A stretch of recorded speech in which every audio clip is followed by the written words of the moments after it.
வேத வார்த்தைகளை, வசனங்களை நம்ம இந்த பூமியில் இருக்கிற கடைசி நிமிஷம் வரைக்கும் ரெகுலராக வாசிக்கணும். ஏனென்றால் இந்த வேத புஸ்தகம் ஏதோ ஒரு சமயத்தில் எழுதப்பட்டு ஏதோ ஒரு கூட்டத்தாருக்காக சொல்லப்பட்ட ஒரு வார்த்தை அல்ல. இது ஒவ்வொரு நேரத்திலும் ஒவ்வொரு செய்தியை உங்களுக்கு எடுத்து கொண்டு வரும்.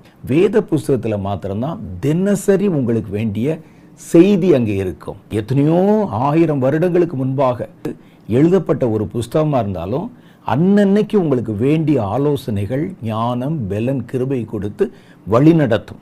வேதத்தோடு கூட இணைந்து வாழ்கிறவருடைய அனுபவங்களை நீங்கள் கேட்டிங்கன்னா சொல்லுவாங்க, இன்னைக்கு காலையில் கர்த்தர் வசனத்தின் வழியாக எனக்கு ஆலோசனை கொடுத்தார், நான் என்ன செய்யணுங்கிறத பற்றி எனக்கு சொன்னார், என்னை ஆறுதல் படுத்தினார் என்று.